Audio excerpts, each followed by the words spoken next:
Hi, it's Katie Lyon here from Spectronics, and I have just got my hands on Chatable, the new app from Therapy Box. And I just wanted to give you a brief overview of its features and what it looks like. And as I said, I have literally had it for about 30 minutes, so we can explore it together. So it has some pre-programmed content. As you can see here, you've got a home page presented in a grid-based display. So Chatable enables you to have grid-based displays, traditional grid-based displays, with folders, and then you go Feelings. into a category, and you can see here that it also incorporates a visual scene display with a series of hotspots, something similar to what you may have seen in their other apps, Seen and Heard. So this Chatable enables you to do both. It enables you to have grid-based displays leading into visual scene displays, or a combination of both on the same page, so what they refer to as a hybrid page with both displays possible. So let's just go back there. You can see that it has widget symbols included. So there's a fairly comprehensive library of up to 1,200 symbols included of the widget literacy symbols. But you can also import your own images, and that's obviously really important for creating visual scene displays, but also just to be able to add them to cells. You can see you've got the message window there, so as I input a message into that, Chips. Breakfast. I have some message sharing options. So if I select the blue button to the right of the message window, I can share my message via mail, via Twitter, and via Facebook, although I haven't got that set up. Or I can in fact copy my message or print from the device as well. Always good to have some message sharing options. In terms of programming, I found obviously it's fully customizable, so I can individualize this for the person that I'm working with. I'm not stuck with the content that it comes with.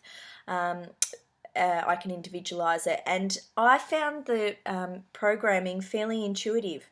So if I tap that green arrow on the right hand in the bottom corner there, I get 4 options.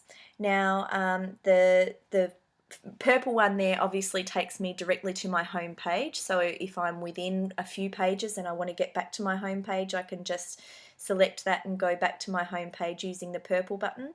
The yellow button there enables me to go to different screens. So I can bring up my recent messages. I can also use the keyboard input option, so for text to speech, which uses the inbuilt Apple keyboard, or I can use the right pad.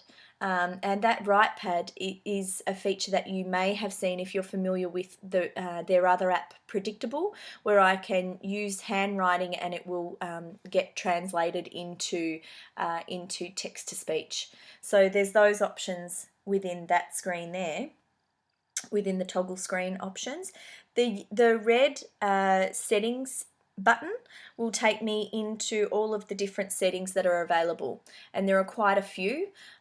We have various access methods, so you can either have direct touch, touch anywhere, or switch access. You can also, under direct touch settings, you've got the additional options of increasing the force delay or the key hold time delay, so really important for people who may not have a very accurate selection, either due to a tremor or lack of control of their hands. So you can change those settings according to what the person needs. You can also, with the auditory support there, that refers to the switching and scanning, so it does have auditory scanning. The recents, you can choose whether you save your recent messages or not, and create a message history, which obviously is a rate enhancement feature for some people because they might want to go back and more efficiently pull up their most recent phrases rather than have to type them out again or input them again. You can always save your home page, so you're not stuck with the home page that it comes with. You can individualize that as well. There's a choice of around 12 voices, including an female and male Australian voice, as you can see there. Or you can use the operating system of your iPad's that voice. So there's quite a few voices to choose from, and then you can also play with the pitch and the rate of that voice. You can change the background theme. You can choose whether to turn the message window on or off, and some other general settings there. Whether there's a key tone so that they get the users get that auditory feedback about whether they've actually selected a key or not, and whether you have text to speech enabled or disabled, depending on who you're using it with. And for grid settings, so these are pages that you create with grids or cells. You can change the colors there, etc., to change the text, and the settings to do with the scene, so the visual scene display pages, you can choose what type of hotspot you have. So there's a few selections there: rounded, square, block, check mark, or none. And another great thing with Chatable, obviously, is as you can see there, is the inbuilt support options, which is always a great feature. You can email the developers directly, or you can access the user guide and the quick guide, so all within the app. So really great support features there that we're used to from Therapy Box. And then there's just a little bit about Therapy Box. So that's within settings. Now the last option in that bottom right hand green arrow is the green edit button. And this allows me, if I select it whilst I'm on the home page, for example, I can make any changes to any of the cells. For example, if I want to delete a category and then add another category, for example, I can do that. So let's just delete that one. That was one I created, and I'll show you now if I want to add a cell.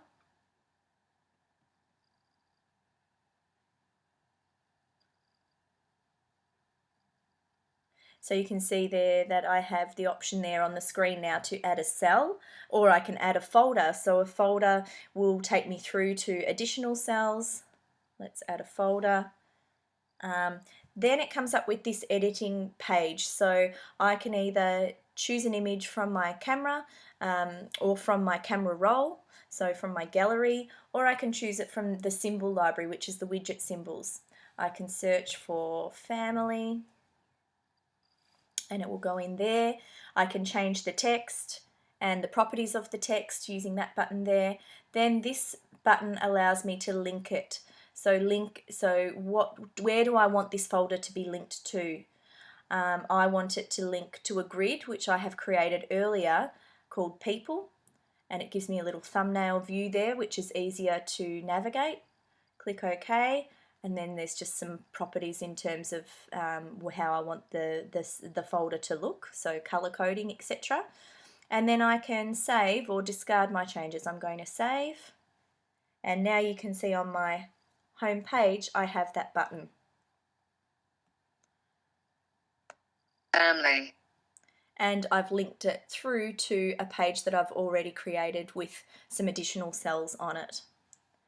If I want to create, you can see there that it's taken me into the editing page to then create another cell or a folder, which is exactly the way that I would have done, that I would have shown you just then. Okay, let's go back to the home page. Now if I want to, you can see also that if I select the purple plus button, I have a choice of creating a visual scene display, which is the red button there, a grid-based display, which is the grid-based page, which is the yellow button there, or a hybrid page, which is a combination of both. I'll just show you how you can, I've showed you how you can sort of create a button on an existing page, but let me just go in and show you how to create a visual scene display. Again, we can choose from the gallery or from the camera. Let's go into my gallery and choose a picture.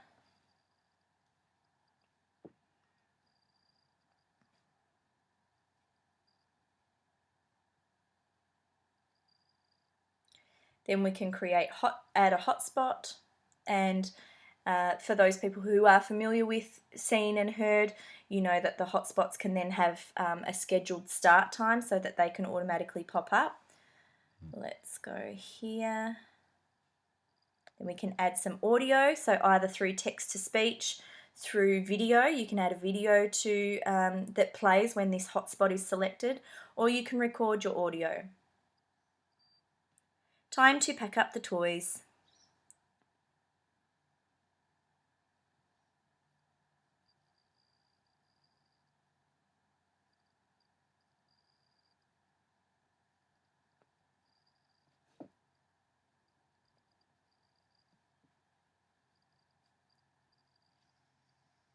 Time to pack up the toys.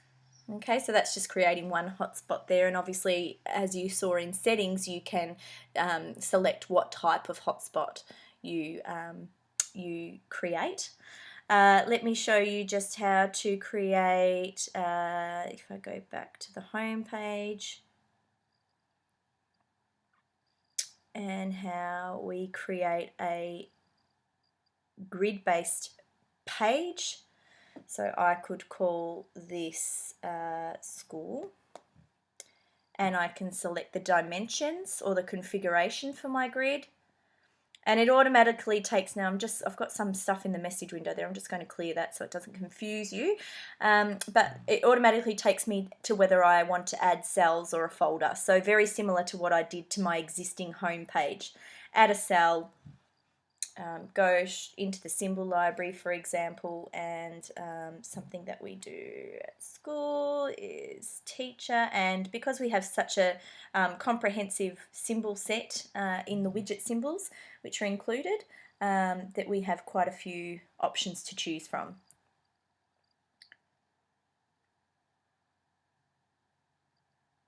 Teacher. So I can record audio, or I can just leave it as text to speech. Save those changes, etc. It prompts me to then add another cell or folder up to the configuration that I selected, which was 9 cells.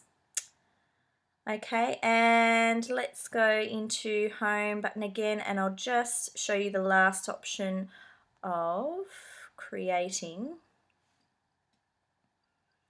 a hybrid display. So this is a mixture of both. Let's just call it school page again. And you can see here that we have the option of having a page which has both a visual scene on the right hand viewport, on the right hand side there, and also adding a cell or a folder on the left hand side. So creating a hybrid display with a combination of both.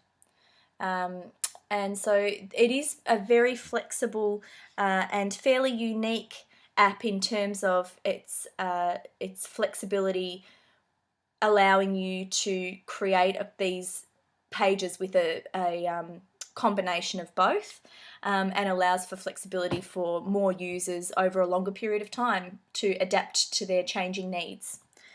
So my first impressions are that I really like it. I think it's very intuitive. I think it's got some great features and fairly unique features that we haven't seen in other apps, and the inbuilt support options are great.